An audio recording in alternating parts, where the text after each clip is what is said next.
restaurando a nossa identidade e a nossa cidadania com a compreensão da volta de Cristo. Ou com a volta de Cristo nós estaremos restaurando a nossa cidadania, porque historicamente, quando você pega desde Gênesis, você vai ver Deus restaurando a identidade do homem. Em Gênesis capítulo 2:15, a Bíblia nos fala que Deus tomou o homem e o colocou no seu jardim para cuidar e o lavrá-lo. Já em Gênesis 2:15, você tem Deus tomando o homem e o colocando no seu jardim para tomar conta, cuidar, administrar tudo. Com delimitação, com toda a consciência daquilo que deveria ser feito. Já em Gênesis capítulo 3, versículo 23, nós temos a Bíblia dizendo que tira Deus o homem do jardim do Éden, o lança fora e o coloca para lavrar a terra de onde ele veio. Aí nós já temos basicamente o homem perdendo a sua identidade e começando a sofrer as consequências do afastamento de Deus. Quando ele começa então a seguir seus próprios horizontes, fazer a sua própria vontade, e nós sabemos o que aconteceu com a família de Adão, Eva, os filhos e aqueles que sucederam posteriormente. E temos então Deus fazendo essa restauração, caminhando na história. Nós vamos ver, Deus chama Abraão, muda o nome dele, o coloca como pai de muitas nações e ali determina aquilo que entendemos como uma restauração de uma identidade. Abraão então agora sai para um relacionamento com Deus sem saber para onde vai. O mais importante não era para onde ele ia, mas com quem ele estava. O mais importante não era para onde ele ia, mas com quem ele estava se relacionando, confiando e obedecendo. Mais à frente nós encontramos novamente Deus agindo na restauração da identidade de pessoas importantes na história, uma história que chegou a nós através de Jesus. É quando Jacó, ele luta com o anjo e prevalece, e ele quer ser abençoado, e ele diz aquele anjo: não te soltarei enquanto você não me abençoar, e me diga qual é o teu nome. E Jacó classifica aquele lugar como Peniel, porque disse: eu vi Deus face a face e eu não morri, a minha alma não morreu.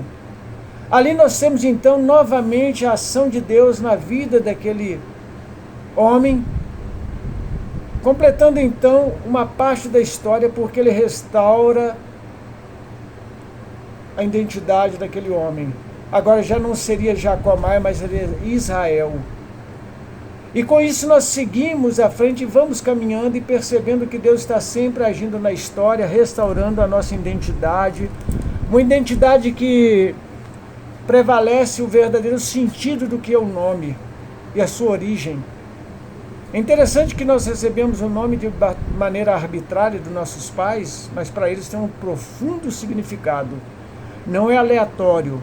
Quando nos foi dado um nome, esse nome está vinculado a algo histórico, importante, que fundamentou uma história, que deu um sentido a uma família, a uma vida. No meu caso, o meu nome era o nome do meu avô, vovô Genuíno. Eu não o conheci, mas eu tenho certeza que ele existiu, porque ele, pai da minha mãe. E com isso, a história é minha identidade, mantida pelo meu nome. E quando há mudança nesse nome, uma restauração de identidade, significa que agora você deixa de ser alguém que, sem reconhecimento, sem aquele sentimento do seu próprio eu, e passa a ter, e desta forma você se vê como alguém importante. Alguém importante não apenas numa história de um pai e de uma mãe, mas na história de um Deus que criou todas as coisas. Porque no princípio criou Deus todas as coisas.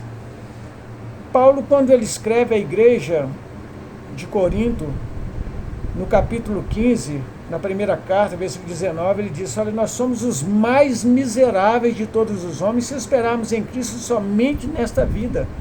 Se estivermos apenas aguardando aqui ostentação, privilégios, uma produção do mundo, como muitos ostentam, quanto mais abençoada for a vida financeira, mais comprova a presença de Deus. Deus está me honrando.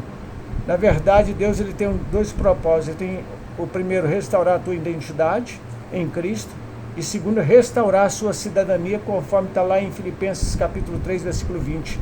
A nossa pátria, ela não é daqui, mas ela é do céu, de onde aguardamos nosso Salvador Jesus Cristo, que virá, que voltará, e restaurará este corpo mortal num corpo glorioso semelhante ao dele, nos fazendo então participante de uma nova realidade. Paulo escreve dizendo: eis que vos digo o mistério, nem todos dormiremos, mas seremos transformados num abrir e fechar de olhos. Temos então a restauração de uma identidade, a restauração de uma cidadania, e temos uma culminação que fundamenta a nossa esperança.